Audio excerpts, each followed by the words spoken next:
This is Politics Today, live on Channels Television. I'm Sean Kimbaloye in Abuja. Let's continue with our countdown to the 2023 February 25th election, where Nigerians are hoping that they will be able to make their votes count. The expectations are high, and it's just 36 days now and counting. Just look to me, every day we're moving closer and closer to the election day. So get your PVC, the window is still open, and make your votes count.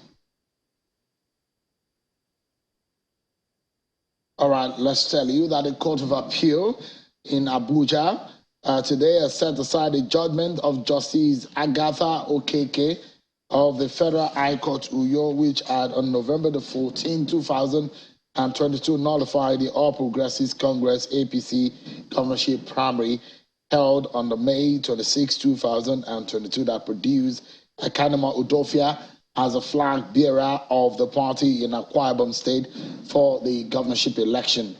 After the primary, Senator Ita Enang headed to the court to challenge the outcome, which led to the nullification of the primary by Justice Okeke of the Federal High Court in Uyo. Now, the three-man panel of the appellate court unanimously set aside the November 14, 2022 judgment delivered by Justice Okeke, having been delivered without jurisdictions. Tonight, we will be talking to Governor Charles Soludo, and you know the kind of person he is. He doesn't mince words. He speaks straight to what he believes and what he thinks. The state of the nation, the 2023 politics, the development in Anambra State get our attention. Now, after our conversation with him, we'll also be asking some critical questions tonight. Why is the world very much interested in the 2023 elections? It does look to me that this 2023 is the 7th consecutive election back-to-back that we've had in this unfettered democracy in the Fourth Republic. And so it means a lot, isn't it? And it seems that the bigger democracies are saying it and they know it. Tonight, the president and the CEO of the National Endowment for Democracy, an international organization based in the United States, will be speaking to on the experience of the United States and what this election means not only for Nigeria, but for the entire world.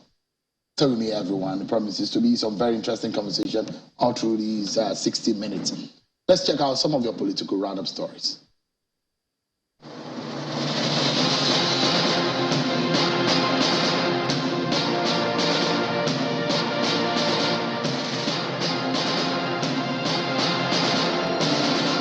The presidential candidate of the Labour Party, Mr. Peter Obi, is still in the northern region of the country as he moves from Kaduna to Niger State. Mr. Obi, alongside Labour Party bigwigs, stormed the state, hoping to convince voters in the state to vote the party in the February 25th, 2023 presidential election.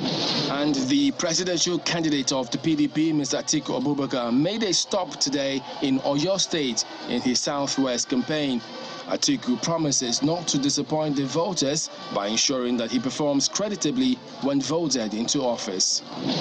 The executive director, Yiaga Africa, Samson Itodo, is asking the Independent National Electoral Commission, INEC, to publish invalidated permanent voter cards, PVC, of over 2 million Nigerians so as to participate in the 2023 general election. He was speaking during the media roundtable on the 2023 presidential election in Abuja. Samson Itodo explains that it is vital for the list to be published so Nigerians coming for collection of PVC will be aware. He also suggests to INEC that if PVCs have not been distributed by 29th of January 2023, they should consider further extension. If by the 29th, sufficient PVCs have not been collected, then INEC should consider further extension of the PVC collection. The former deputy governorship candidate of the Social Democratic Party, SDP, in Cross River State, Mr. Daniel Obo, is promising to mobilize youths across the state to vote for the All Progressives Congress in the forthcoming general election.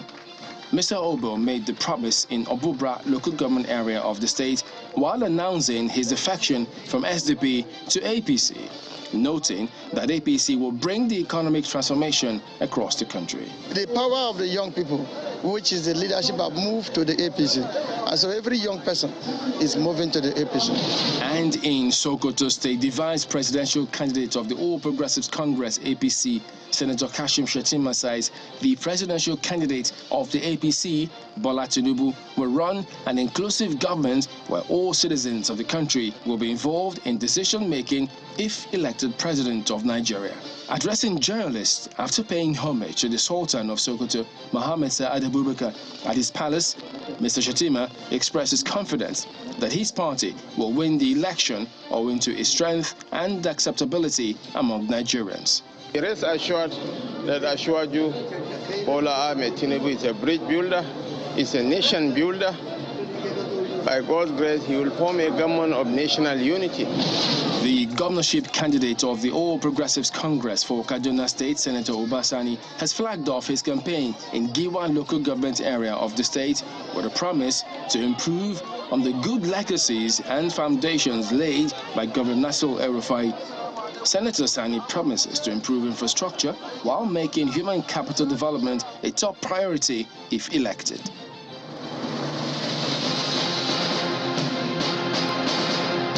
The presidential candidate of the NNPP, Robbie Musu Kwankwaso, was at the Chatham House yesterday, speaking about his plans for Nigeria should he be elected the next president. My colleague Juliana Olayinka had an exclusive with him on some other issues that wasn't discussed at the Chatham House, which might interest you on this program. I'll bring you that soundbite at some point on the program, so stick around with me, everyone. Now, our first conversation tonight on the program is going to be with Governor of Anambra State and the former CBN Governor, Professor Charles Soludo. He was elected a few days ago as the national leader of the All Progressives Grand Alliance, APGA. And that in itself comes with a huge responsibility for a party that controls just one state in the 36 states of the Federation. And he hopes to do more in covering the ground. And how can Soludo lead the party into 2023 in a heavily saturated electoral and political period? Governor Charles Soludo is live with me tonight from Awka, Anambra State Capital. Thank you so much, Prof, for joining us tonight, and it's good to see you again. The last time you were on the program, it didn't take too long before some of your critics came for you. Let's hope that you may not have as much trouble compared to the other time. So let's get started, and I'll begin with your election as a national leader of the party. Let me ask you, what then becomes of your predecessor, Governor, the former governor of Anambra State? He was a national leader, but now where does that leave him? Thank you very much, Shem. Are you hearing me? I can hear you loud and clear. Please go ahead. Yes, thank you. Thank you very much for hearing me. The All Progressives Grand Alliance, APGA, it's my political party. It's Nigeria's third largest political party as at this moment.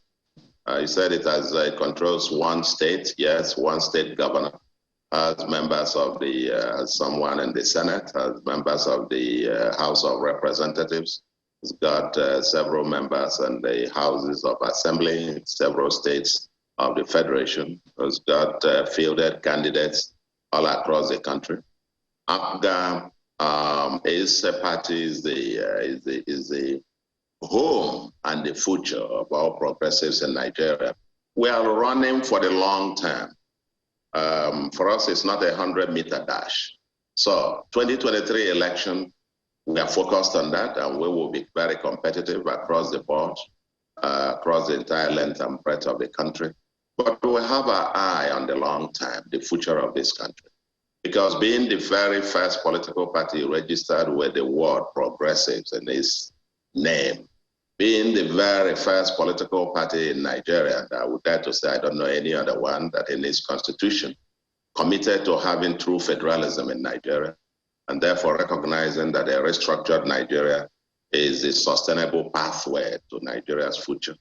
It is by its name, the Grand Alliance of all progressives. We believe, like I said, it is the home of all progressives, and we're looking forward, not just for this election, but even after the election and going forward, for a constellation of forces, progressives in Nigeria, coming together under this platform, to begin to chart a new pathway for Nigeria. Now you asked a question about, and by the way, last Saturday, you may have seen clips of the rally that we had at Oka here to kick off our national campaign. And that is, many commentators have dubbed it to be the largest political rally, at least in the Southeast.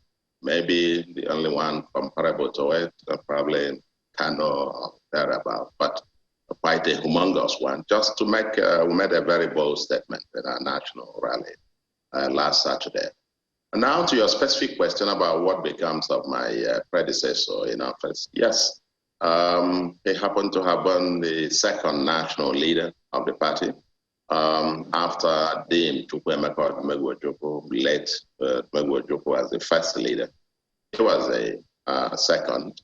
And now I have been appointed as the third in that order. Well, our party, we build a home. We enlarge the coast. We want everybody to be there. He remains the chairman of the board of trustees of the party.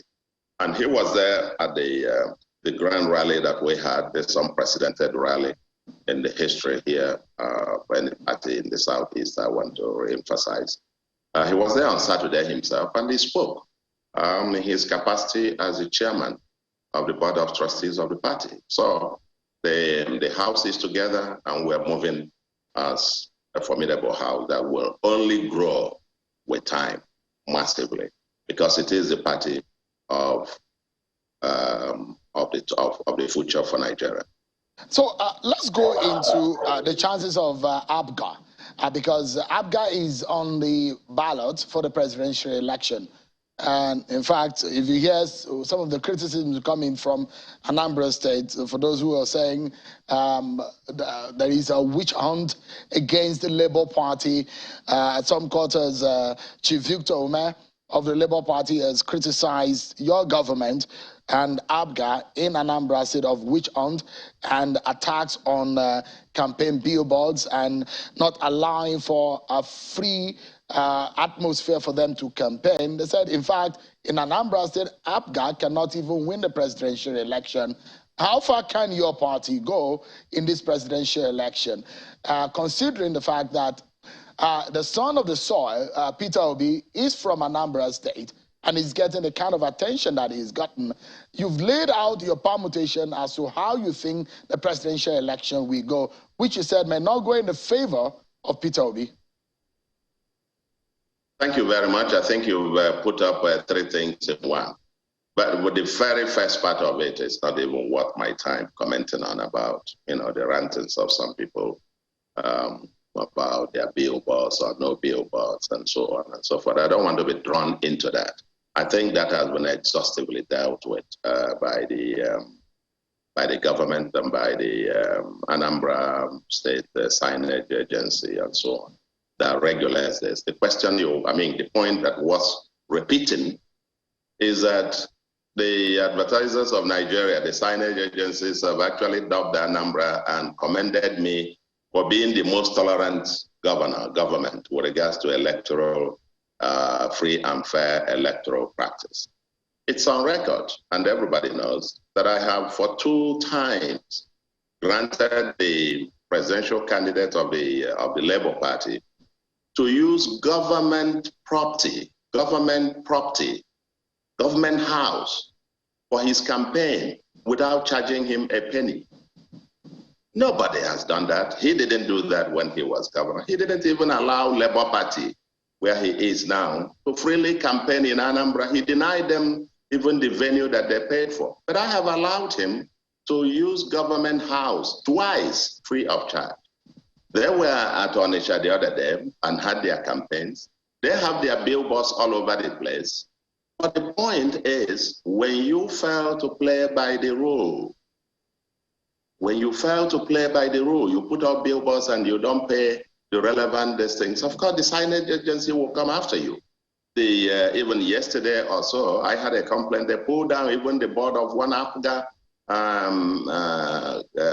candidate for a federal house. They pulled them, they put it as though he hadn't paid his own, and they pulled it down. This is a state for rule of law. And for anybody else conjuring anything, you might have to ask the question. Even when they say their billboard is pulled down, you go all over the state, the billboards are lining up everywhere where they have made good, met the terms and conditions for that. They want some kind of entitlement thing. We can't continue to give them everything for free. When every other candidate, nobody from PDP is not complaining, APC is not complaining, other parties are not complaining. Nobody else. Why only them? When we have granted them free, the presidential candidate free, twice, not once, twice. So indeed, the second time he had it, I had to cancel a pre-scheduled event, a meeting that I was supposed to have at that same venue, government premise. I had to relocate them to come, and I used canopies to have that meeting at the governor's lodge so that he could have the whole space to himself. That's how tolerant we are. That's who we are. And that's what APGA is all about. I might have a whole lot of faults, but being petty is not one of them. So I don't want to get into those kind of... So, I mean, let's go. I was asking about the chances of APGA, but the question here is that you made a very, very, very long analysis and permutation about the 2023 election. That was when the election was still some 70 or 80 days away, but it's 36 days away now. Have you changed your mind, or your position still remains? Sure. Let's be clear. APGA is contesting this election, and APGA has got presidential candidates. You started your program by introducing me as the new national leader of APGA. I have a responsibility to campaign for my party all the way from head to bottom. And so we are contesting, and contesting very seriously about the permutations, the chances, and so on and so forth of each candidate. I think the electorate will decide that in the coming days. I think barely 5 weeks to go. But we are on the ballot, and as a political party that believes fervently in, we are social democrats, we're progressives, and we believe that our own manifesto presents Nigeria with the best alternative for its future. We will go out there and campaign vigorously about that. The outcome, like I said, will be, the test of the pudding will be in the eating. In the next 5 weeks, it will be out there. I don't want you, and I will resist you trying to draw me again. You know, the last time we were here, you started off, brought up P2B, and I told you, why are you bringing that up? And then you kept on pushing until you finally got the response you were looking for. Today, I will assure you, no matter how you want to draw that 1,000 times over, you won't draw me into that conversation. You know, Prof, you are my very good friend. You are my very good friend, and we are. This is between Charles and Shehu. Don't let anybody come in between us right now. Yes, yes. So the conversation is a friend to a friend. So let's keep it that way. Yeah. And the fact is, it's a friend to a friend, but others are listening. That's the important thing. Yes, but they may say what they want to say, but the question is, tonight, you analyzed the election, and you thought that the election could go in a certain way. And that's the question I asked. If you still think that the 2023 election is off the hands of the Labour Party, you thought at that time, in that piece that you wrote, that election is between Bola Tinubu and Atiku Abubakar. That's your analysis. Well, I think you are naming those yourself, Shane. I don't think that in the election, by piece, I named who it was between this or between that. And that I mentioned that I didn't see the pathway for a Labour victory. That's my prognosis there. And all I can say to you today is that, and I'll repeat it, and I said so in the same piece that I wish Peter Obi the best of luck and let him go and compete as others. We are also competing on the same race with him. We have our own candidate who is also son of the soil, coincidentally from Anambra State as well. And he will do his own bit, get his own votes. Even the same piece itself, I even considered, you didn't point that out, that Peter Obi might win in Anambra State. I did mention that in that same piece. About winning the overall election itself, quite frankly, my prognosis of the entire election itself as to what was and what it is and so on and so forth, by that piece, if you just want one sentence to summarize it so you can go to the next, we can get on to other things, is that piece, as I wrote, I didn't just write it for today, I wrote it for history. Interesting.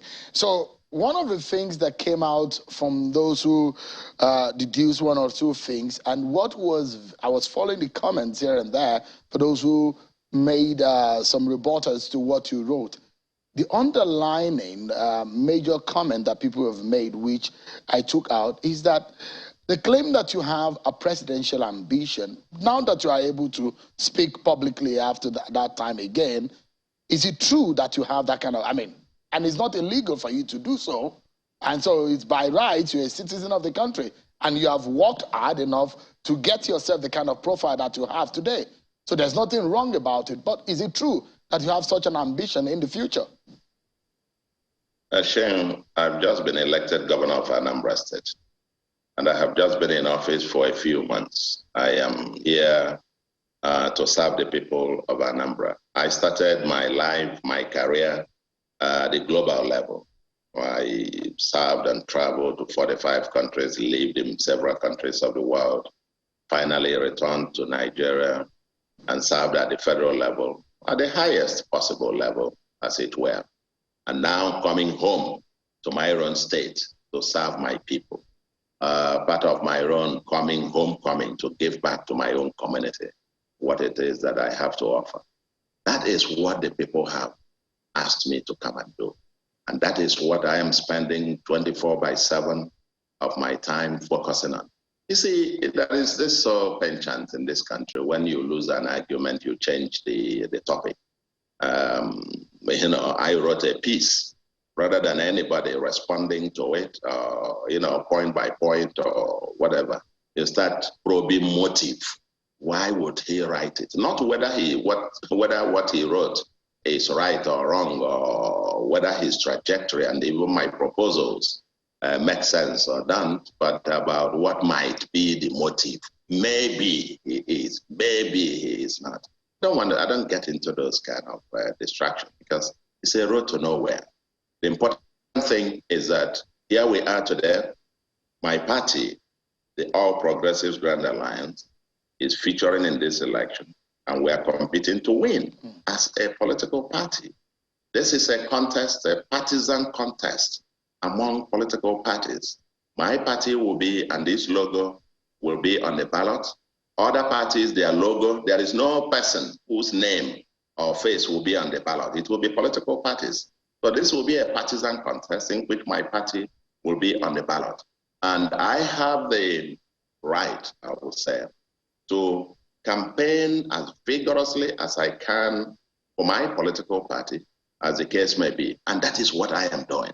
And that's what I will do for the remainder of the days until the election comes and goes. It's only a few days to come.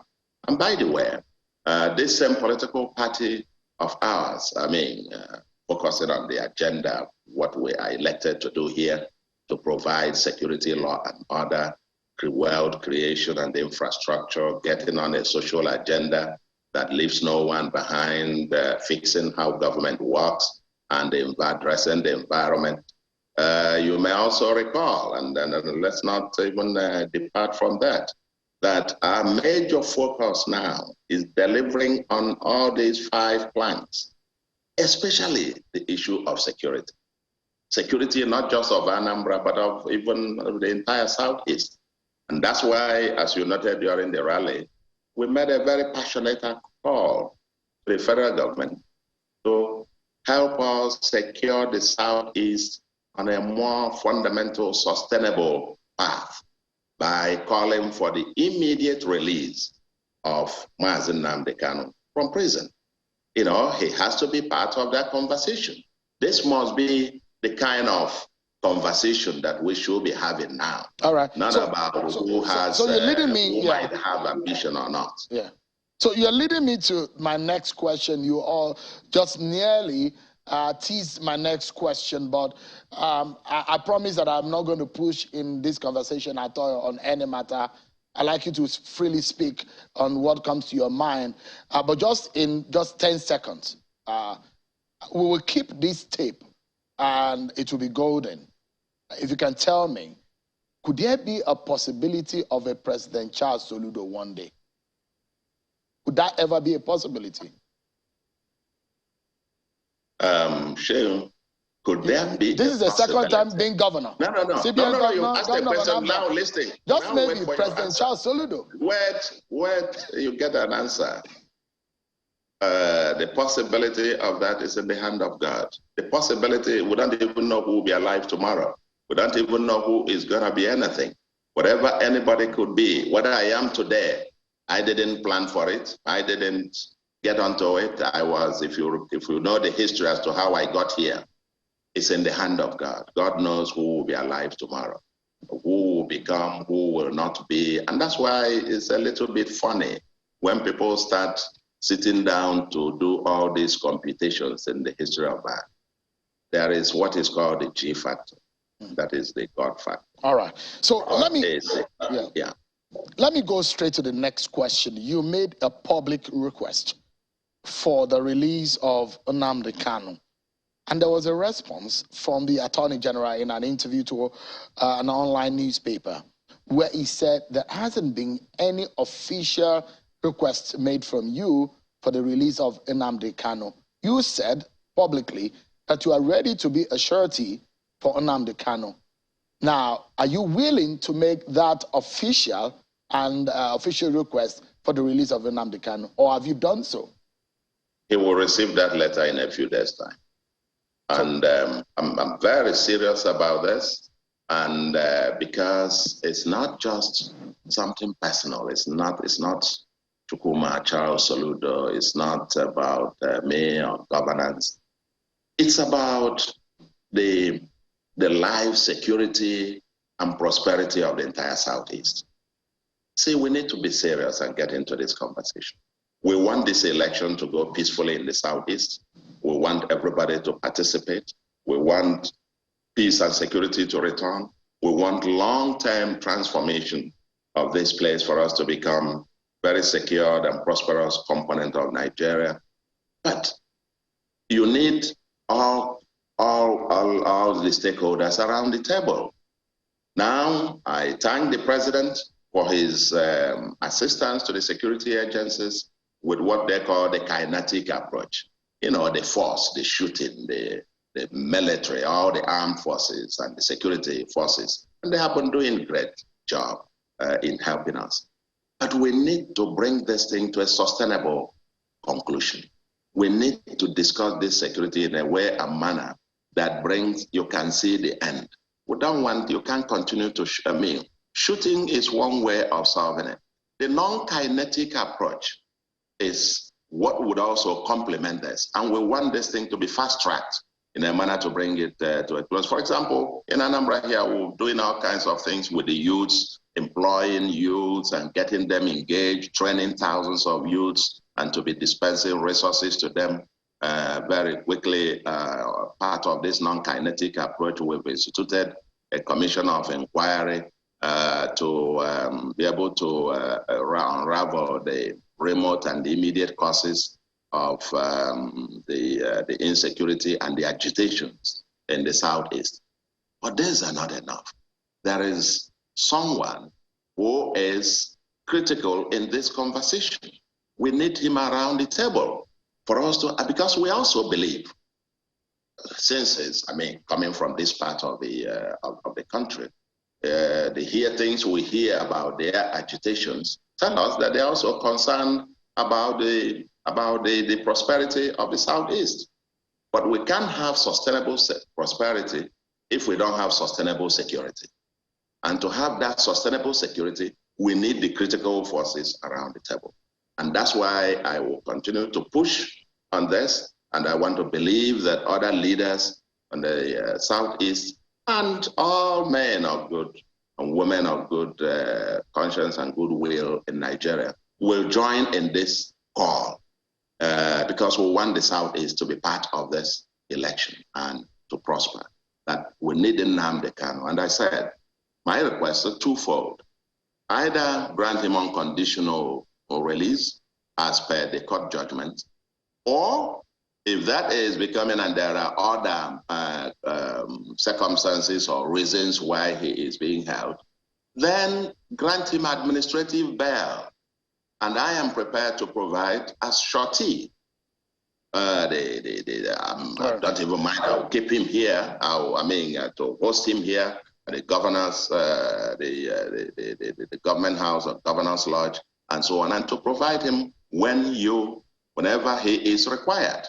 I think this should be very straightforward to all of us, and I want to believe, and I know that the president is concerned about the security of the Southeast. We met with the service chiefs, and everybody expressed concern about the security of the Southeast, and everybody should be interested now in how we bring this to some conclusion.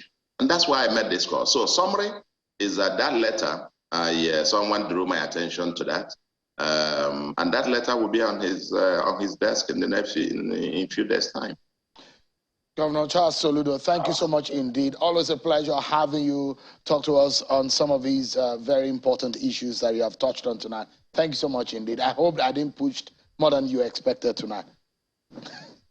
No, thank you. Thank you, Shehu. You are my friend, and when you push too hard, I will push you harder even. Thank you so much. I appreciate it. Thank you. Have a wonderful evening. That takes us to the break, everyone. The eyes of the world is on Nigeria as the nation makes a very tough choice of who becomes the next president. And that decision will be made on the 25th of February. Tonight, I'll be speaking with the president of the National Endowment for Democracy, an international organization based in the United States. Damon Wilson will be joining me shortly. Stay with us, everyone. We'll be right back. Stay with us tonight.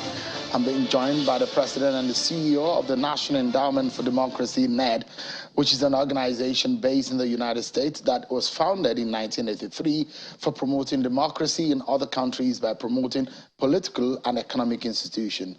Damon Wilson, who is the president and the CEO, joins me live here in our studio. Thank you so much, Damon, for coming. It's an honor to be with you. It's good to see you. Good to see you again. I mean, the last time we saw in D.C., and it's quite interesting the kind of attention the world is given to the Nigerian election. And that's my first question. Why is the world interested in the Nigerian election, especially 2023 election? This is a consequential election. First of all, it matters a lot for Nigerians. But Nigeria is the 5th largest democracy in the world. It's the largest economy, the largest country in Africa, and it's on the path to 2050 to be the 2nd largest democracy in the world. What happens here matters. It obviously matters first and foremost for Nigerians, but it could have a real impact on the pathway for democracy and democratic development in West Africa, across Africa, and frankly, around the world. We've got headwinds. Democracy is facing real challenges around the world, and a successful election here can really, I think, give some momentum to democratic renewal. So that's why we're here. That's why we're taking a look, listening and learning to the issues just a couple shortly out before the election. There are a lot of elections on the African continent, and a lot of them are seeing new changes in the leadership of those countries. And quite interestingly, it follows some patterns also from what we've seen in other parts of the world.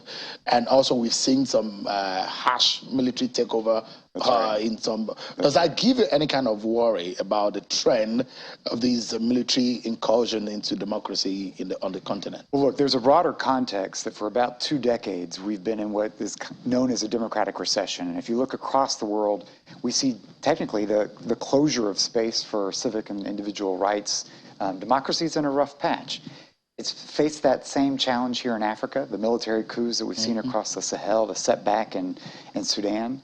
And yet, part of the reason why the endowment is here so invested in Nigeria, this is the largest country in the continent that is headed for what is a constructive election. This is a place that, since the '99 transition, the 7th democratic experiment, we don't have a military general running for office. We've seen peaceful transitions. We've seen term limits respected. We've seen incumbents ousted. And we have excitement among the electorate, incredible registration to vote. And I think this is a possibility building on momentum. We see what happened in Zambia, Malawi, then more recently in Kenya. And to see that followed with a constructive, positive election in Nigeria, I think it can help turn the tide on some of the setbacks we saw both in Africa and around the world, and give democracy a much-needed boost. When you said democracy is on a rough patch, it just reminded me of what happened in your country. That's right. Just at the exit of your former president, Donald Trump. And America seems to be, if not the biggest democracy in the world, perhaps the oldest democracy in the world, and experience that sort of thing that your parliament or the Congress has described as an invasion of democracy. What kind of lesson can Nigeria learn, or the younger democracy learn from that kind of thing? I mean, it was something that a lot of people have described as a taboo, but it happened to perhaps the oldest democracy of the world. That's right. Look, I think it underscores clearly that democracy is not an end state. Democracy is something that puts power into the hands of people, but you got to work at it. You got to own it. You got to work at it. You got to nurture it. And so we've seen the testing of our democracy. We've seen the testing of our institutions. But if you think about American history, you know, we've had ups and downs through our democratic journey. It's not been a smooth past, and so we shouldn't romanticize the past. What it does underscore is a sense of humility, that we all have to really own and invest in the democratic health and vibrancy of our own society. It also really reinforces the approach of the endowment. The endowment comes to support the democratic pathway here with humility. This is your country. This is your election. We're not here to tell any country what to do, and certainly Nigerians what to do. We're here to listen and to support Nigerians that are doing courageous things to help advance the cause. And I think that humility is something that certainly the United States, Americans have learned through our own experience and have shown that we can't take anything for granted. You've got to work at sustaining and making a democracy healthy. And that's what we see incredible numbers of civil society organizations, engaged youth and activists. That's what they're doing. Things are not perfect in this democracy, but we see people working to make this democracy be more effective, more representative, and that's encouraging.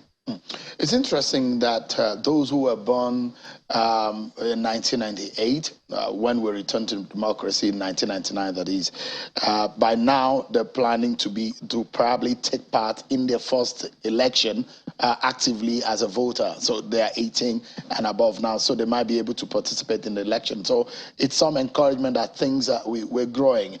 But if you look at it, not even America can boast that it doesn't have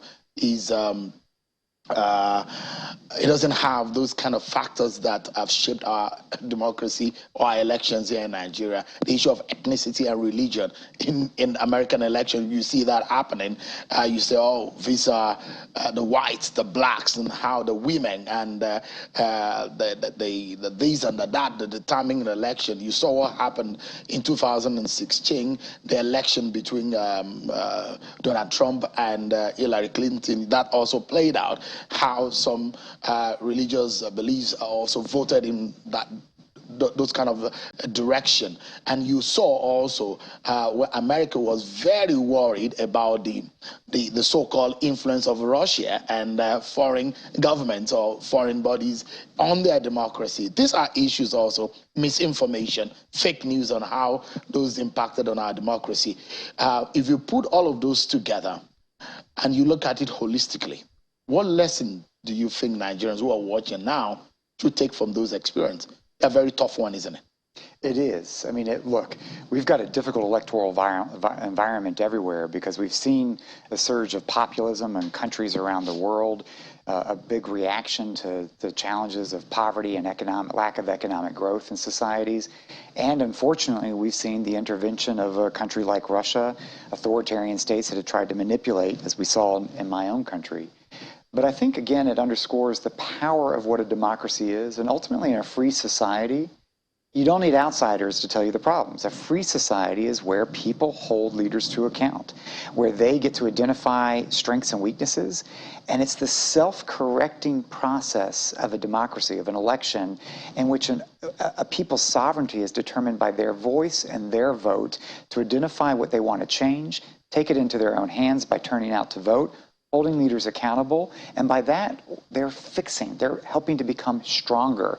So elections are always messy because you're going to talk about what you don't like. You're going to talk about the shortcomings. And yet this is how democracies heal and get stronger. And so that's one of the things I'm really impressed by since I've been here. We met with INEC today, and we heard about, since the new registration with the PVCs, you know, over 70% of the new registrants are under the age of 34. There is an incredible energy of young people in this society who are going to shape the future if they get their voting cards, they turn out and vote, and the things that frustrate them, whether it's poverty, lack of growth or opportunity or jobs, these are things they can actually hold leaders to account for. And I think you see Nigerians learning from their own experience. You see civil society much more sophisticated, much more engaged in supporting the electoral process this time around. And Nigeria's democratic experiment is going to be better for that. Some say it's a make or mar for Nigeria, this election. Do you think so? Look, it's no doubt it's a consequential election. It's hard to see how an election in the country this size isn't always an important one. But you do feel something here. It's a tough moment. There's security issues out there. There's issues of real challenge around poverty and governance. There's a really healthy debate. So yes, all of our societies have divisions and ethnic cleavages and religious issues. And in American democracy, you see that. It has a particular color here. But the truth is you're also hearing discussion of issues. We've met with organizations in Lagos. The organized private sector has laid out an agenda for economic reform and growth to tackle poverty and support entrepreneurship. We've met with women, people with disabilities, the youth groups that have put together a GAIN agenda that is laying out an agenda for inclusion.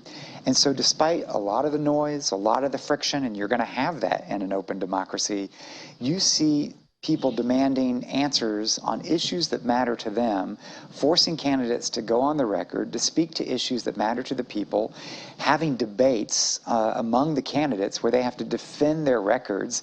And this is how you give people an informed choice, getting leaders on the record, being able to hold them to account once they're elected. And that's a pretty remarkable evolution. I think right now it matters for Nigeria because you've seen the greatest growth of those in poverty around the world has been concentrated and driven by the growth of poverty in Nigeria. That has to be a clear and present urgent issue for any new administration, combined with the security challenge. And so this is a really consequential moment for the country, and that's what we've heard from all of our Nigerian partners. We are so drenched in the preparations and thinking. The anticipation is so, you can feel it. It's so thick, and you can, I mean, every Nigerian is thinking about the 25th of February.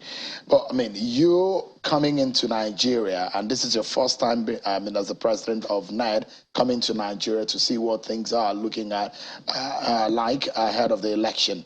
But let me ask you, if there is something that you see that you think Nigerians and Nigeria and INEC should be wary of going into this election, what would that be?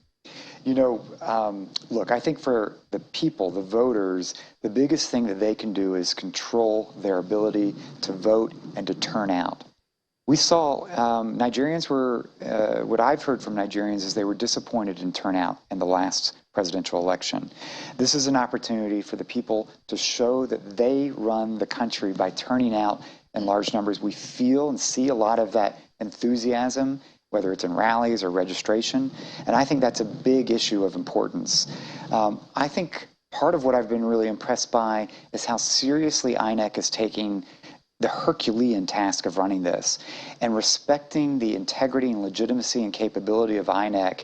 There will be a lot of pressure, and to have a strong independent electoral authority It's empowered with a new electoral reform. It's backed by new technologies, that has the support of the people to be able to help this country navigate a fraught time with a steady hand on a credible election. And I think the legitimacy and credibility of INEC, the turnout of the people, these are the best guarantees of all the challenges that are on the docket. Well, if you come to Nigeria, this is perhaps where you find a country that has a vibrant youth population. And you can't come to Nigeria and not learn one or two things. If there's one story that you go back home to tell, what would that story be? Well, first, let me say, in the midst of all the challenges and concerns and issues, the warmth, the generosity, the enthusiasm of the Nigerian people, it is inspiring. It's at the heart of their resilience, and it's at the heart of why I'm confident about their democratic experiment here, because there is a democratic resilience that has overcome great challenges. The other thing I've learned is that you don't want fair weather friends. Things don't happen overnight. The National Endowment for Democracy is proud that we have been supporting Nigerian civil society and activists since before 1999, supporting those who help lead the change. But we understand that many donors come and go with election cycles or have their own priorities. It's just not our approach. We believe in Nigerian ideas, Nigerian struggle. It's why this is my first visit to Africa as NED president, to underscore the importance of backing Nigeria's leadership here at home, across the continent, and to build on that tradition. Damon, and this is how we close the conversation with you. I'd like to ask you, on this election, you look at the front running, because I know you've had a deep study about That's right. those who are in the front running. What should Nigerians be looking at? If there is something that you like to say, based on what you're seeing about the front runners in the race for the presidency, what should Nigerians be voting for? Look, I'm not here to tell what Nigerians should be voting for. What I hear from Nigerians, two big concerns, are how do we have security so that our families are safe, we can go to our jobs, we can worship in peace, we can help build the country, and that's a real big issue that impacts everything. And the second one are people who want good paying jobs based on meritocracy with economic growth that rewards entrepreneurship. And this combination of helping to ensure security for the people, the citizens of this country, and providing economic opportunity, growth for this economy, to pull people out of poverty, this is an incredible agenda of governance. And so what we hear, Nigerians want to see a leader, a team that can come in and can deliver on these big agenda items. And that's exciting to see the people demand that accountability. I guess you'll be back for the election. I'll be looking forward to that, Damon. We are delighted to have NED here with IRI and NDI and so many others back. This is going to be a moment to really support and celebrate. It's good to see you guys when you support us for some of these things and watch our democracy grow too. And we're proud for what we are doing for ourselves. Thank you so much. It's impressive. Thank you for having me on the show. Damon Wilson is the president and the CEO of the National Endowment for Democracy based in the United States. Thank you so much, Damon, for joining us tonight. But before we go, let's tell you that a lot of controversy about the whereabouts of the governor of the Central Bank of Nigeria. But today, I'm not sure a lot of you have seen him in public, but he was at a presidential villa earlier today.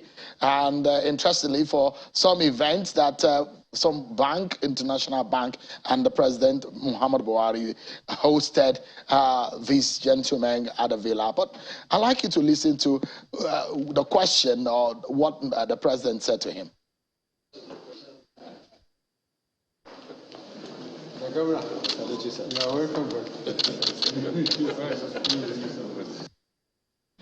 Well, Mr. Governor, welcome back.